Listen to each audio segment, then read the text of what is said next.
Ал, құрметті менің оқырмандарым, менің каналыма қош келдіңіздер. Бүгінгі біздің каналымызға салатын рецептіміз ауылдық жердегі өте пайдалы сусын, өте пайдалы шөлді қандыратын қазақтың ұлттық сусындарының бірі бұл көже. Міне суымды қойдым. Бұл қаншалықты су қойғаны маңызды емес. Негізі толтырмай кастрөлімізді, ыдысымызды толтырмай қоя берсе болады. Осы су қайнағаннан кейін қазір мен мына көбіне көп мен көжені осы перловкадан жасаймын. Перловка. Әбден ағынды судың арасына міне жуып алдым, дайындап қойдым. Бұл тұрады. Суым қайнағаннан кейін татымды қылып тұзын салып, перловкамызды саламыз. Әзірше суымыз қайнасын. Міне достар, біздің суымыз қайнады. Жай қара су. Бұған тұзын татымды қылып саламыз. Бірінші тұзы татымды болған жақсы, өйткені мына енді бізде жарты кастрюль ғана ғой. Оны біз ашыған сайын көбейте беруімізге болады. Енді шектен тыс көбейтіп жібермейміз. Бірақ кастрюльдің толғанына дейін қайнаған су құйып, ашығаннан кейін көбейтеміз. Сондықтан жарты кастрюль алып тұрған. Тұзды да татымды қылып салу керек. Міне жуылып тұрған перловкамызды саламыз.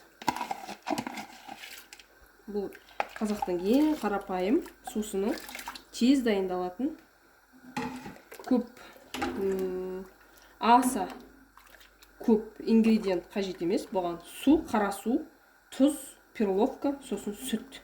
Немесе кейбіреулер айран құяды, кейбіреулер құрт салып жіберіп жатады.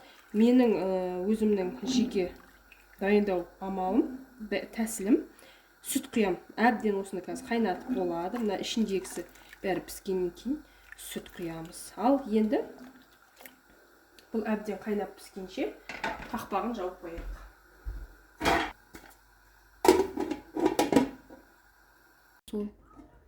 Міне достар, көжеміз сайлы қайнап жатыр. Көжеміздің түсі әзірге осындай. Перловканың түсін беріп тұр.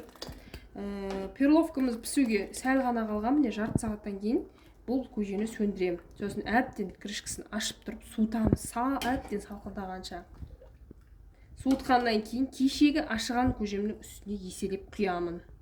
Оны да қазір ары қарай видеоға түсіріп салатын боламыз. Әзірше жарты сағат қайнатам бұл көжемді. Міне менің мынау кешегі көжем. Кеше пісіріп осыны аштық қойғанмын. Енді мына көжемізді осы көжеге қосамыз.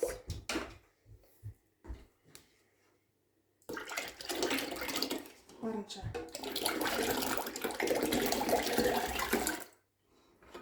Көжемізді қосты.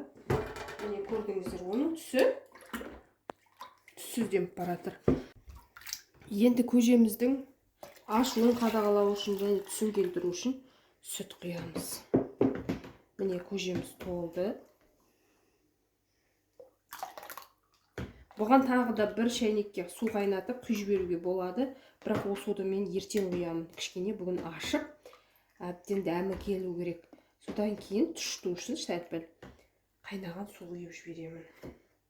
Енді ары қарай ашуына жақсы болу үшін